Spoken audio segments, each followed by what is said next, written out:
So I'm very happy now to introduce our moderator for today. It's Dr. Andrew Shield, Assistant Professor of Migration History at Leiden University.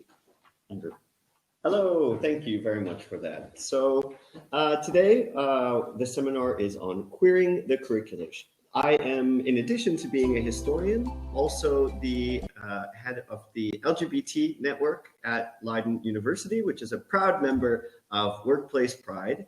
And over the years, I have queered the curriculum in my own field in various ways by introducing LGBT theories, concepts, figures, topics into my syllabi, whether the regular history classes like Introduction to World History or workshops in doing interview methods, or also in elective courses like Queer History since 1700.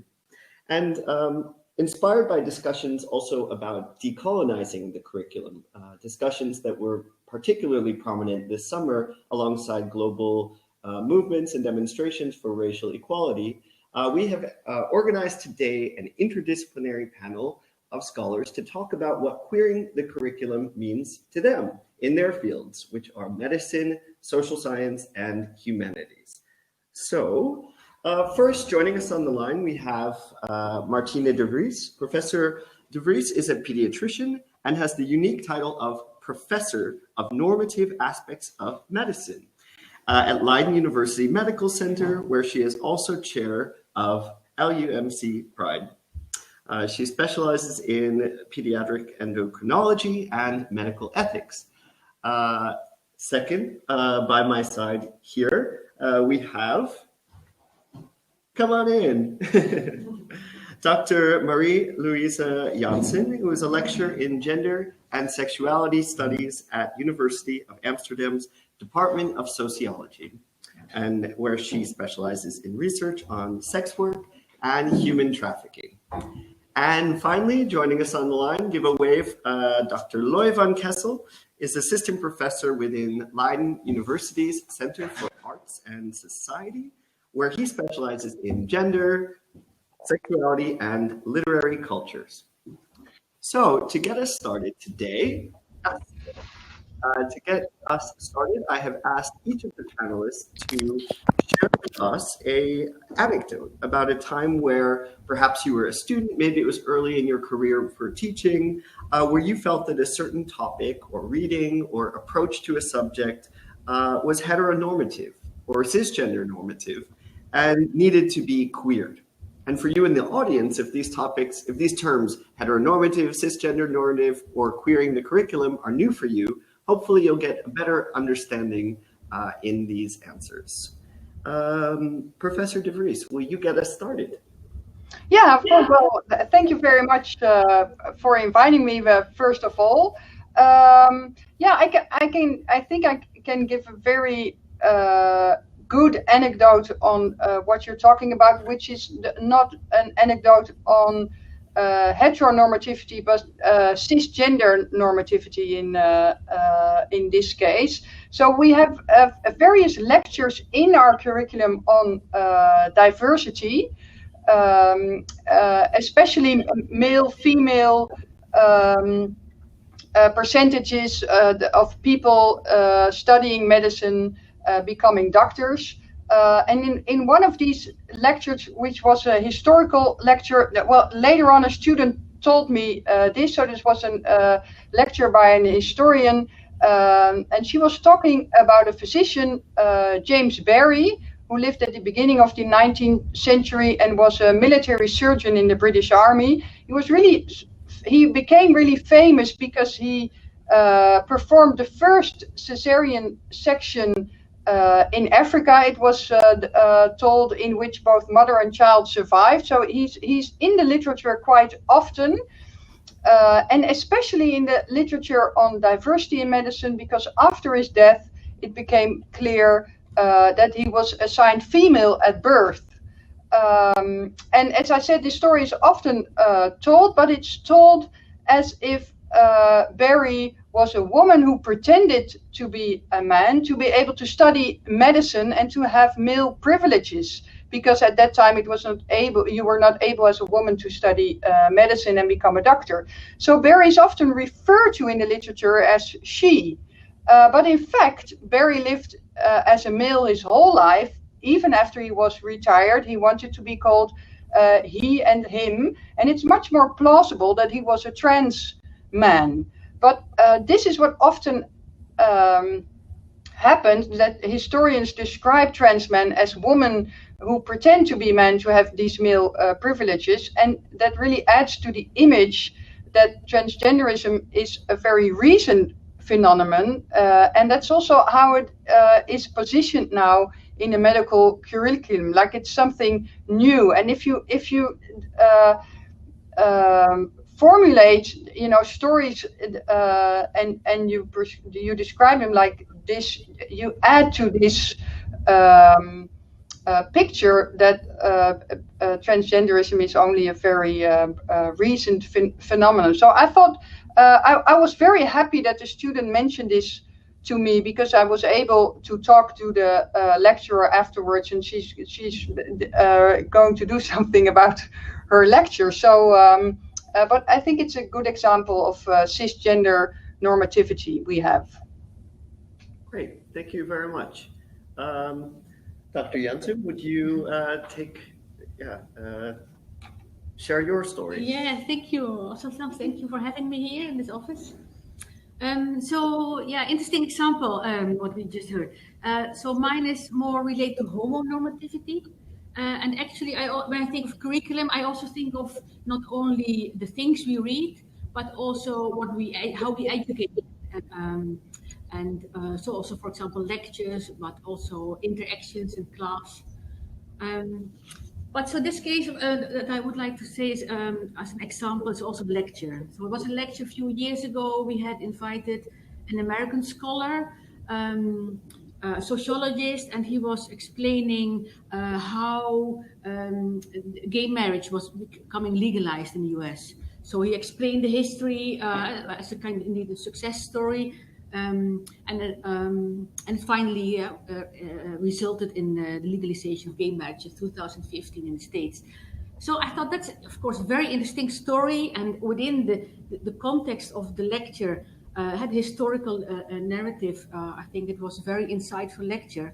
However, later on, I started questioning, well, is this queer enough? Because at the moment that a marriage is presented as one of the maybe highlights of gay emancipation, or as one of the biggest successes, then you can question, well, do all gay men have to marry a woman? And is this where we all are aiming at? So for me then, queer is also about questioning heteronormativity and heteronormative structures. So like norms, how we think about what we call normal sex, or the coital sex, but also norms about marriage, about relationships, about the double sexual standard. So in this case, I thought, well, there could also have been place to question the norm of marriage, and to queer the story more. Great, thank you. And finally, Dr. Van Kessel. Will you share a story? Yes. So I am fortunate enough to work in the part of the humanities, maybe where questions of gender and sexuality are very much in the forefront of the research that my colleagues are doing. And that's maybe something that I needed as a student very much coming into academic life. So my stories, they may be very personal, and is about my coming to terms with my own maybe internalized homophobia and my fear of tackling questions of sexuality. So I come from literary studies, and I was always an avid reader, but studying literature, I didn't want to be the gay person writing about gay literature, writing about LGBTQ literature. I felt that I would be pigeonholing myself. I wanted to prove that I was more than my sexuality. you know? So I was always trying to avoid those kind of topics, even though in whichever course I was following, questions of gender and sexuality were included. So whether we were talking 19th century realist literature, whether we were talking early 20th century modernist literature, my teachers and now my colleagues always made sure to include novels by queer authors and novels that question gender normativity and heteronormativity. And it's true that their curriculum, and it's true being constantly invited or been told that it's okay to think about these questions, even though you think they're too personal, even though you think you might be pigeonholing yourself. It's through their support that I started to realize that I am actually very interested in these questions, and I am interested in putting part of myself in my research, right? I identify as a gay cis man, and that is something that informs my thinking. That's something that informs the way I read and the way I think about literature. So I needed kind of that push and that openness of the curriculum that I was offered to realize that I should be working towards my own strengths and potentials rather than trying to separate a part of my personal life from my academic life. Great. So I meant to say at the beginning a little bit about the structure and that we really want to make sure to have questions from the audience and open this up to everybody. But I will take maybe 5-10 more minutes with a few more questions, but please ask your questions in the chat and we will try to get to as many as possible today. So another question I wanted to ask to everybody is, could you give an example of a course that you're currently teaching and just say a little bit about why, how queer concepts have strengthened that course? Let's go in the same order. So, Martina. Well, so as you said, I'm pediatric endocrinologist, and in fact, I treat children with gender dysphoria. And I also lecture about that in the pediatrics course, and in that way the students become informed of the phenomenon and transgender health. We also talk about transgender health during the course of life, so not only in the pediatric setting, but also as an adult. And well, in that way, we at least try to have for the transgender population some room for their particular health situation.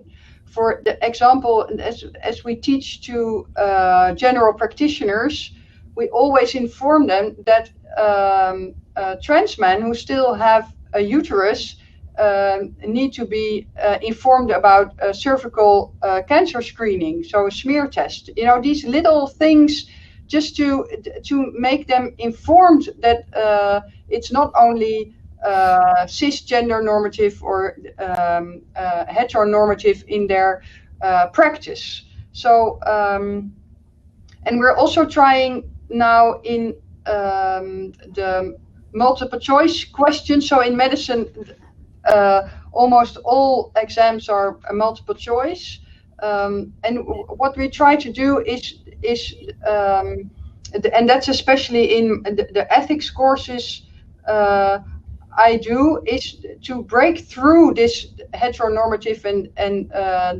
cisgender normative standard, because what we see is that well, just to give one other example, is that we looked for the questions, so the exam questions throughout all years in which gay men were present in case descriptions. And what we saw is that if a gay man was presented in a question, the correct answer to the multiple choice question was often HIV or AIDS.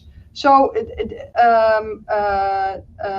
very awful stereotyping, of course. And we only found one question in which that was not the case, but then most students answered that it would be HIV. So it's in that case, there is still a lot to do at our curriculum, and it's the problem is that you cannot do that only by through your gender dysphoria lectures and some of your ethic lectures, but that really needs a culture change in our academic setting. So we just started, we just joined Workplace Pride, but that's certainly one of the things we are planning to do. Great. Maria Luisa? Yeah. Really interesting to hear. An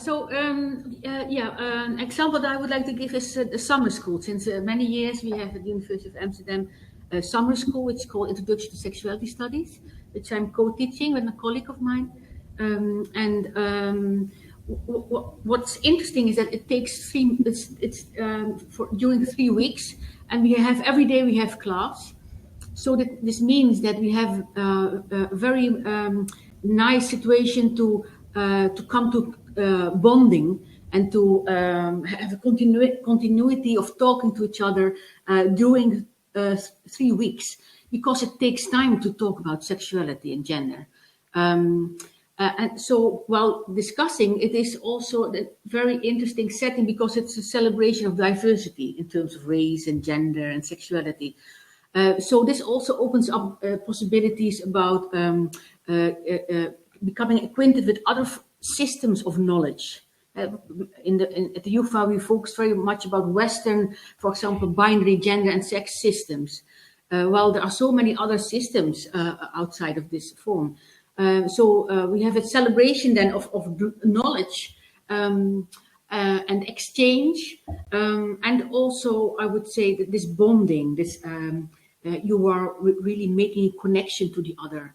So I think it needs an empathic bond to understand also the other and to come to purification of all kind of knowledge. So yeah, it's in its form. I think it's interesting, but also the students, and we are all together during 3 weeks talking about gender and sex, is a very good example to break through heteronormative systems, I think. Great. And Lloyd?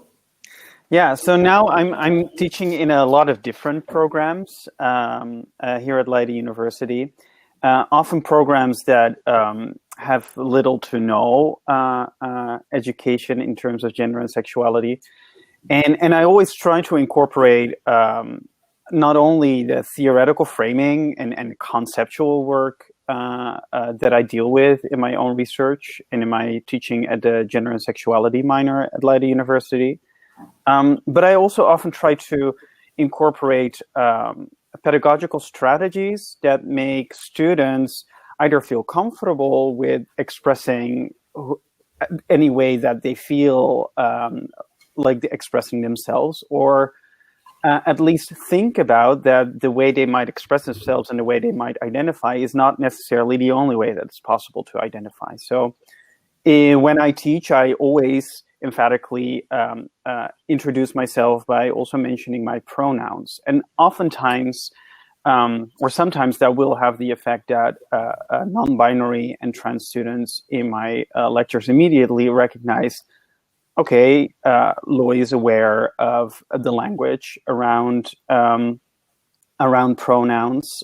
So this is a safe environment where we can call attention to this or pronounce ourselves, our own pronouns. But also often, and this is maybe even more important, students who are not familiar with the language will hopefully get a jolt of thinking about, okay, why is Loy saying this? Why is Loy saying that his pronouns are he and him? Obviously, he's male presenting, he has a beard, so why would this be important information? What do we need to do with this information? So and this is something that I find very interesting. I often have students coming to me after class saying, oh, I noticed you were doing this, and I wondered why you were doing that.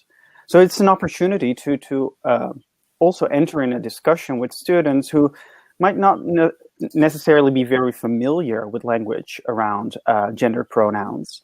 And and who will then have their entry point into that discussion and hopefully learn and educate themselves.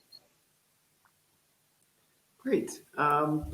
Well, I do have some more questions on my list here, but I'm curious to hear from Mike, who's moderating the Q&A session, if there's maybe one from the audience that we can take. All right, we have some great questions. Caroline is interested to know, collectively, as academic staff go about changing the curriculum, in particular, how do you deal with the inevitable resistance from non-marginalized groups? Yeah, well, maybe I can say something about that. I at least here in Leiden at the Leiden University Medical Center, I don't feel resistance. It's more like neglect, which maybe is as worse, as bad, or even worse. So people don't see it as a problem that groups are marginalized. And it's not out of resistance well, I don't want to see it in such a negative way. It's more that there is neglect, and the only thing that works, in my view, is keep informing people with very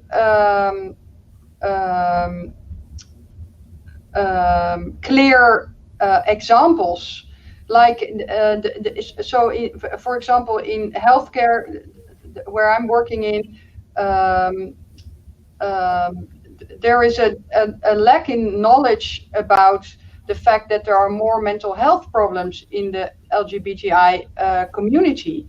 That the field I'm working in, so it's not only gender dysphoria, but also I work with children with eating disorders. That in the LGBTI community, there are much more people with an eating disorder than in the general population. And these are things you have to repeat again and again, and just inform people that LGBTI healthcare, also what I'm saying in preventive healthcare for trans persons, for example, that it's an important topic. Also to ask people about their gender, sexuality, dare to ask. And I think that's we have to teach our students that you don't only ask them about what sort of work they do when they are asking about social life, but that they also dare to ask about gender and sexuality. I think that's very important, because you without knowing it, you don't really know how to address certain issues that are important for healthcare. And if I can chime in here too, as far as I experienced,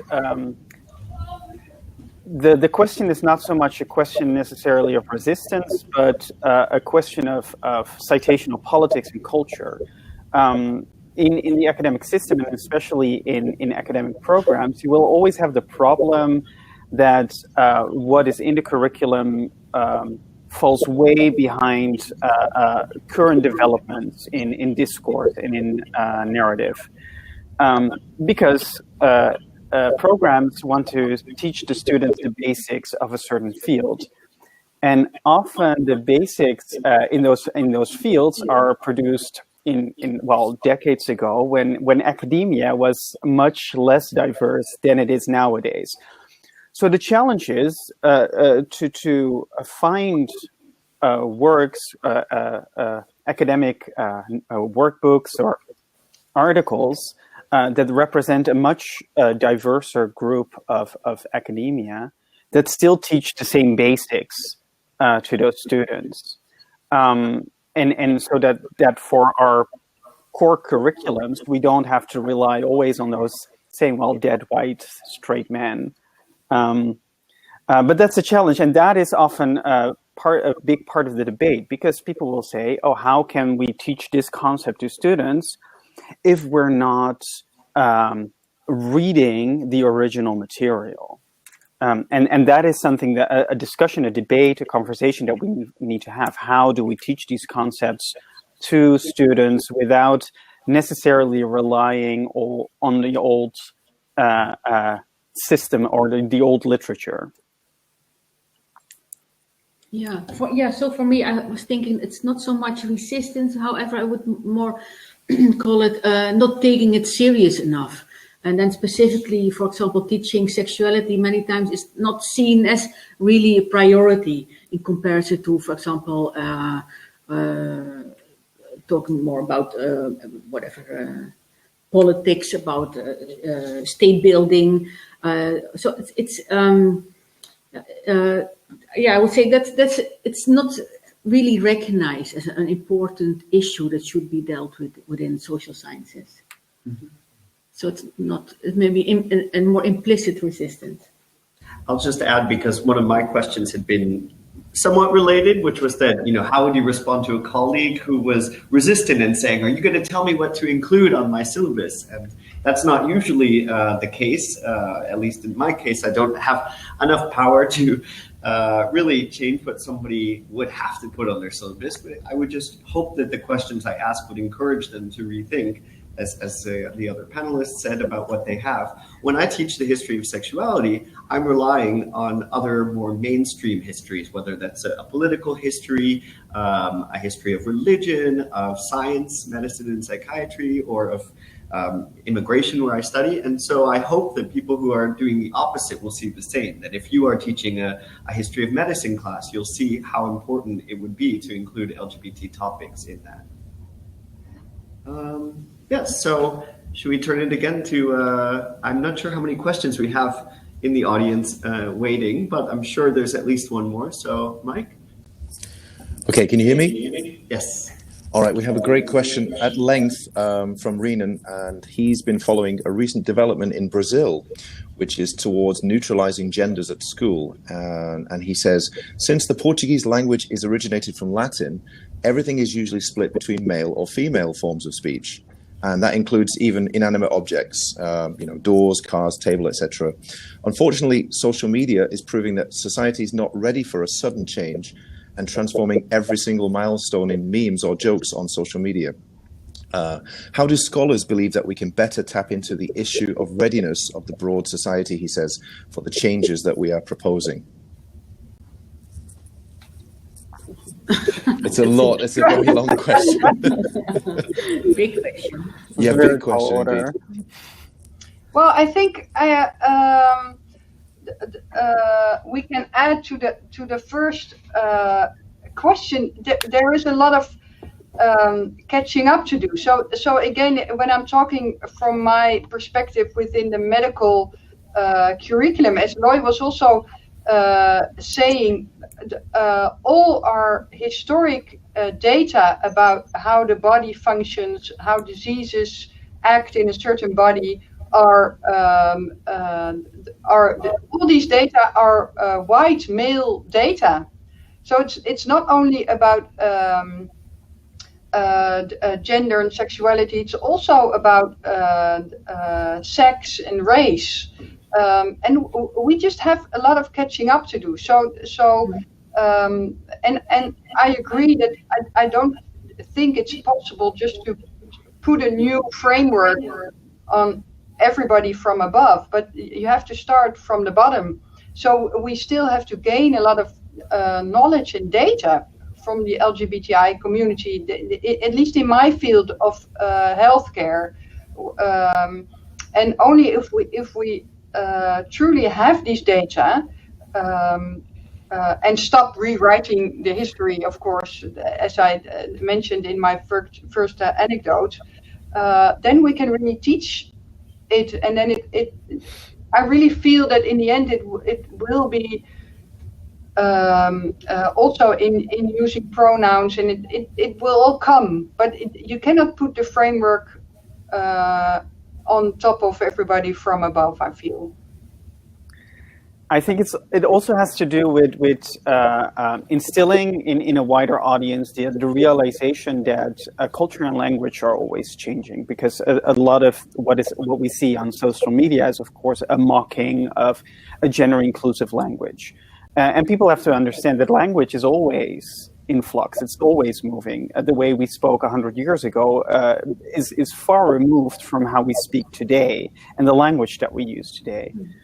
So we have to realize ourselves that we're constantly inventing new language, whether it's about gender identity or sexual identity, or maybe about cars or computers, right? And we're not worried about the language we use about cars and computers. So it's that realization that language, but also culture, is constantly moving.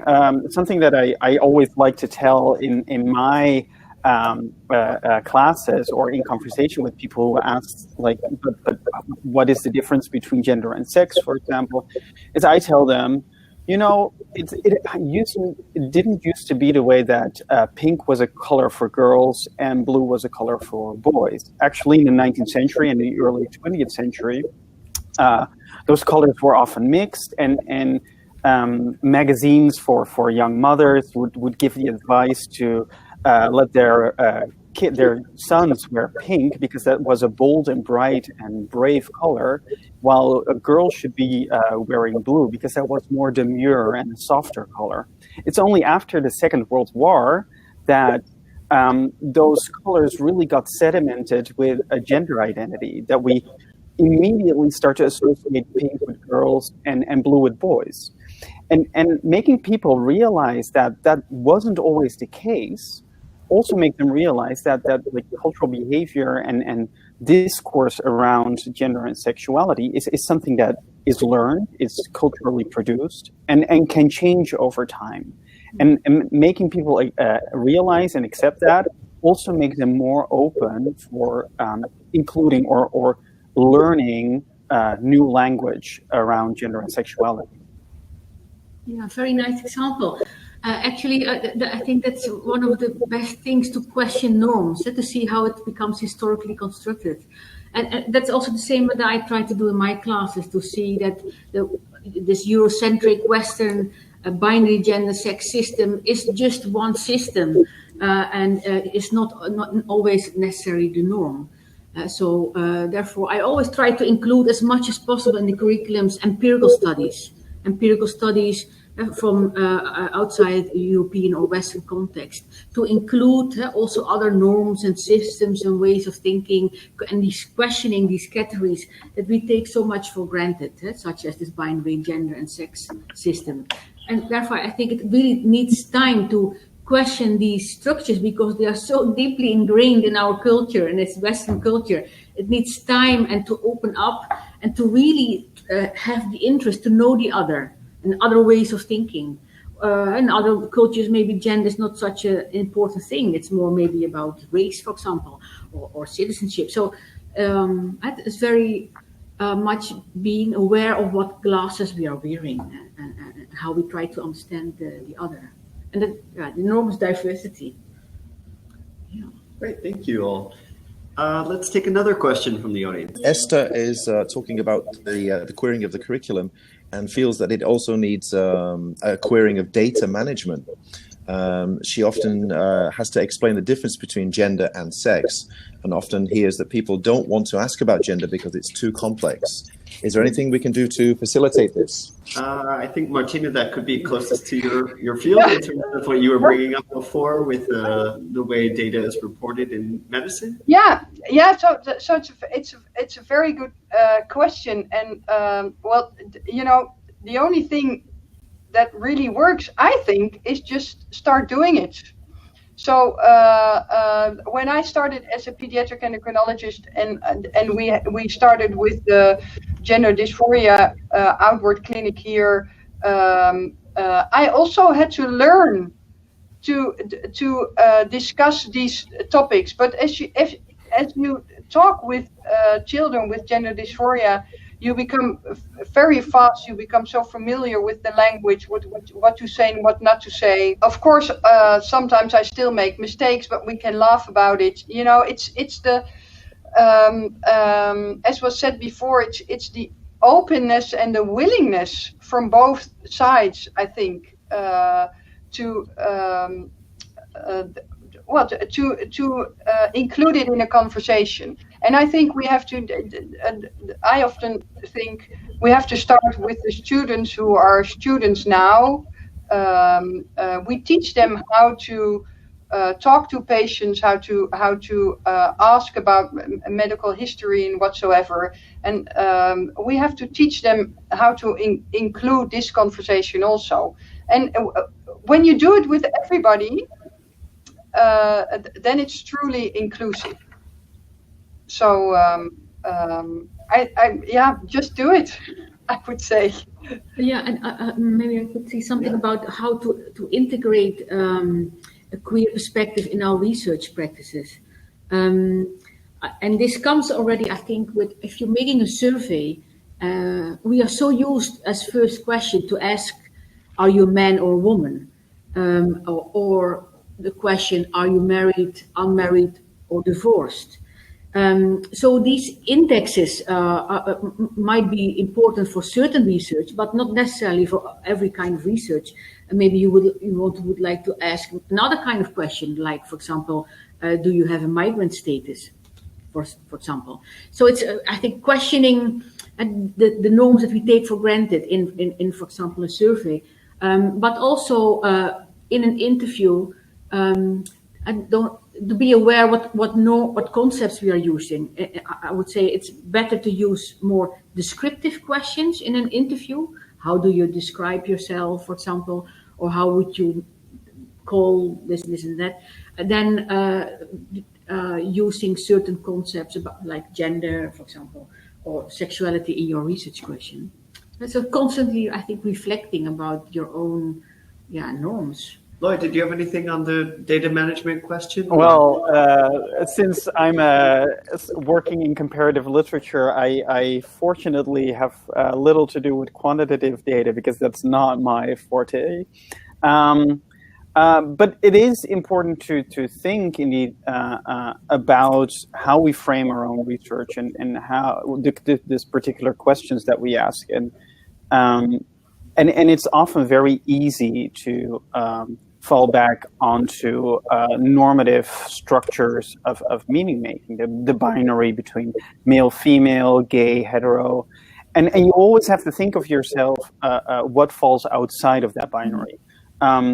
Already with the homo-hetero distinction, what falls out of the binary is also included in the LGBTQ acronym, the B, because everybody is is often talking about either straight people or gay people.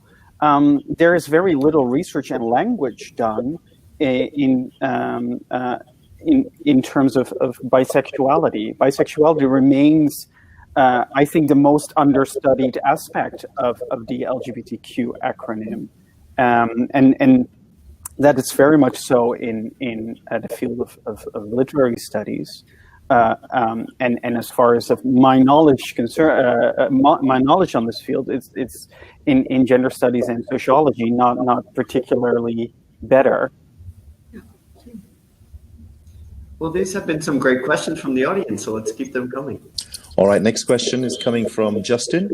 And Justin says that he's in the very fortunate situation of being a lecturer in queer history. So his entire remit is just to teach queer history. So in terms of queering the curriculum, the content of his modules is already 100% LGBTQ. And as far as he knows, most of his, if not all of his students identify as queer in some form or another.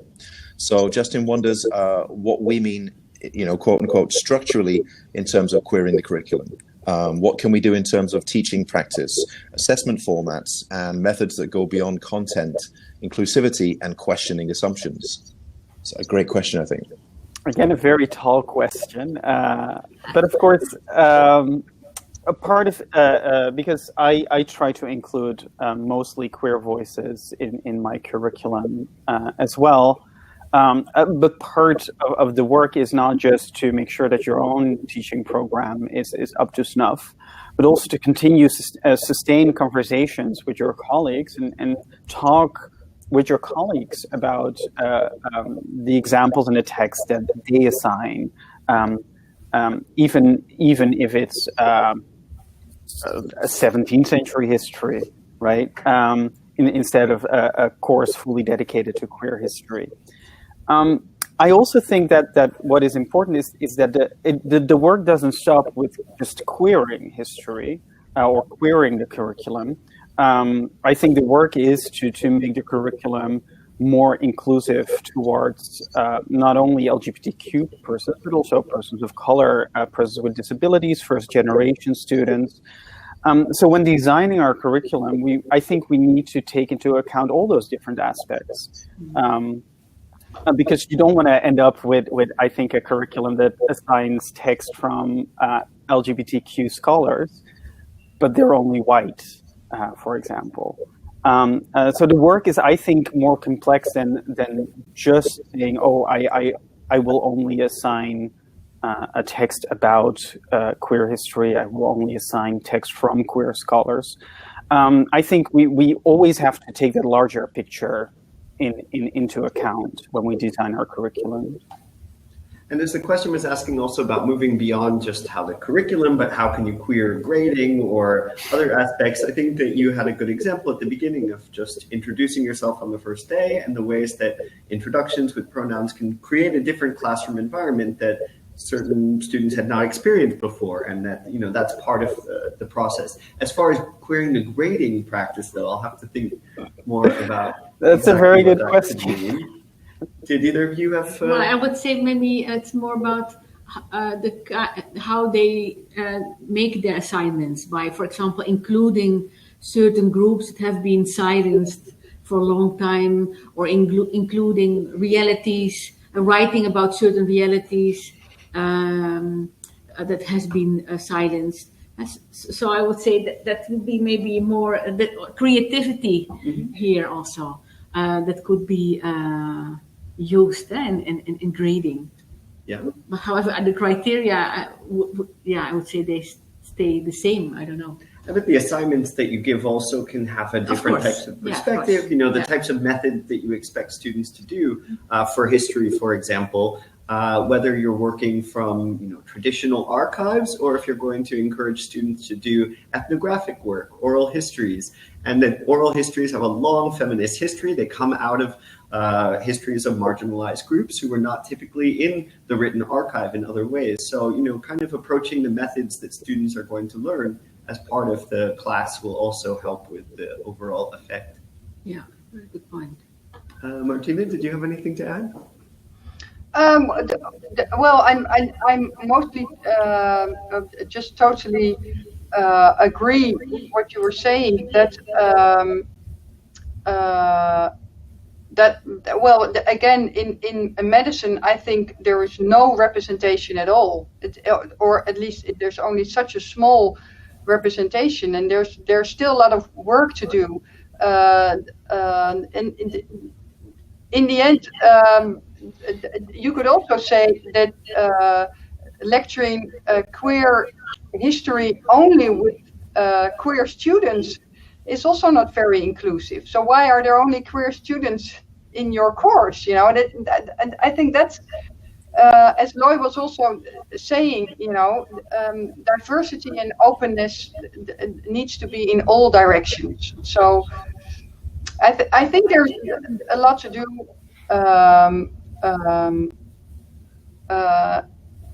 But I think especially with the younger students, as I was saying with my anecdotes, people are questioning our curriculum, and I think that's already a very big step forward when people are starting to question your white male dominant medical curriculum. Mm-hmm. Yeah, and it's also about making known the success that we are making. Because if I look at my university, our master program, gender sexuality, is increasing enormously. The same for the minor and the summer schools on gender sexuality. So there are many students who have interest in the topics that we are discussing and how we are discussing it. So it's also about talking, I would say, that the success stories and making it known that there is an enormous need here also. Yes, and we're all fortunate that we're based in the Netherlands, which does have a history of gender and sexuality research, and that's certainly part of the reason people are coming from all over the world to study here. I'm curious about just maybe a handful of the questions, and then we could maybe all take in the last 5 minutes one of the questions if it stood out to us. Actually, all the questions are extremely lengthy and complex, so I'm just going to have to you're going to have to maybe just one. Yes, indeed. This is Akane, and she's actually in Tokyo, so we might have our furthest participant asking a question. She says her students at Gender Studies don't show resistance for LGBTQ subject and issue matter, but their understanding is sometimes superficial. She encourages them to analyze and research the history of gay pride, canal pride, via YouTube, etc.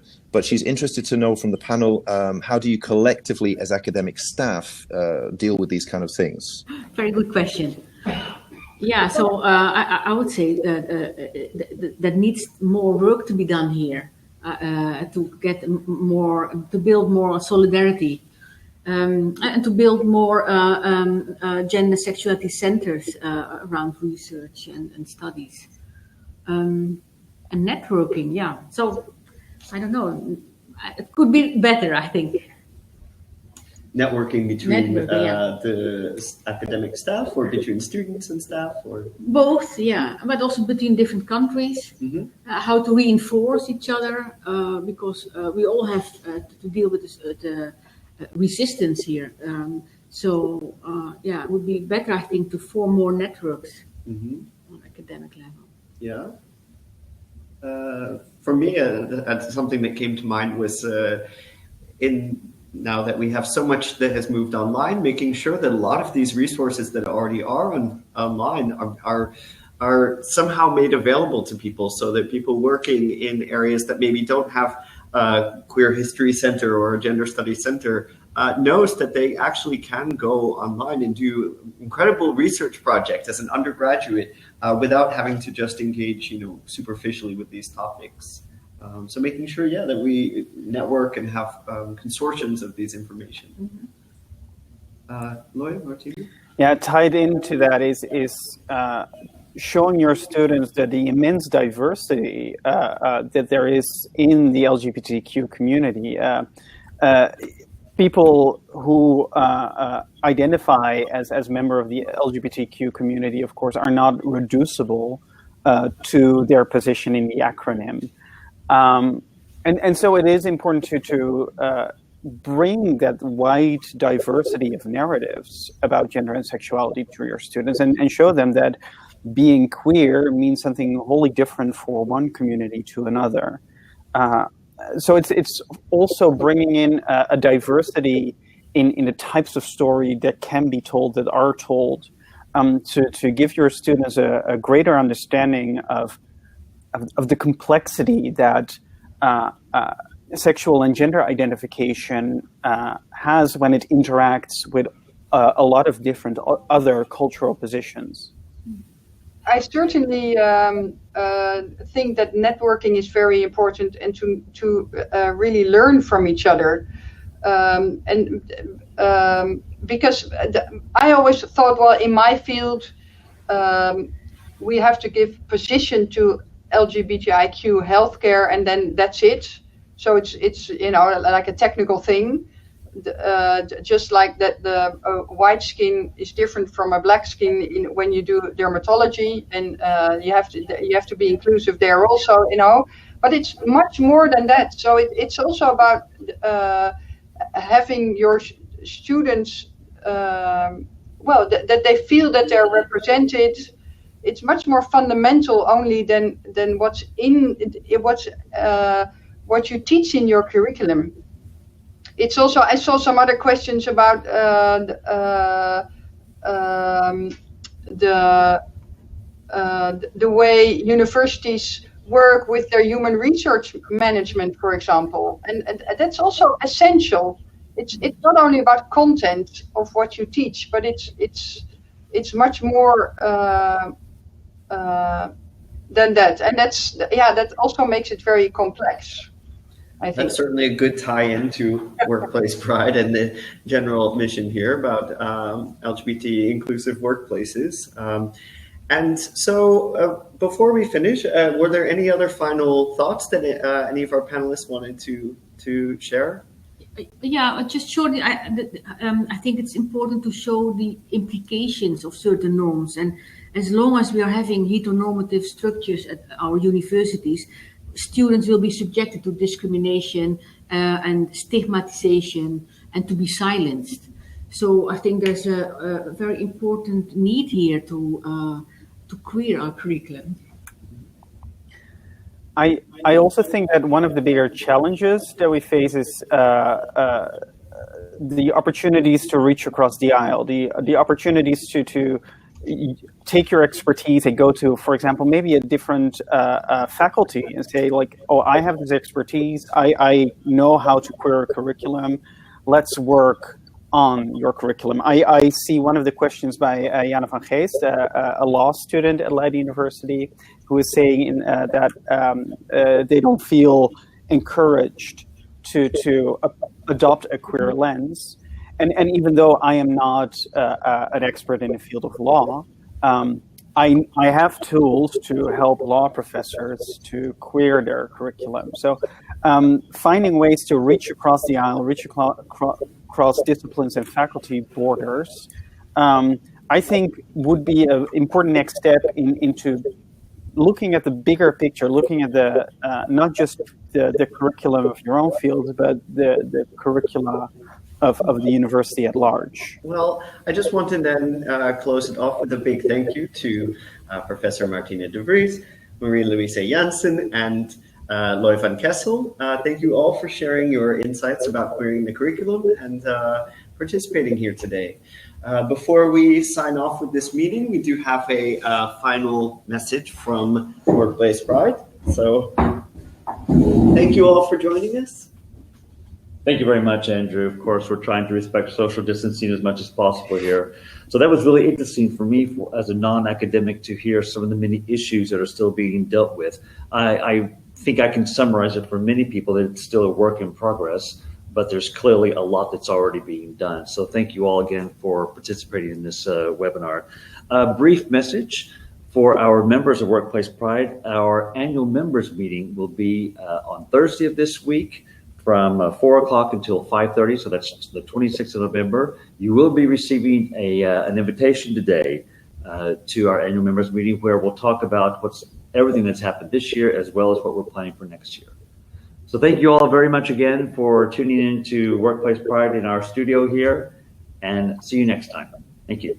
Thank you for having us. Yeah, thank you.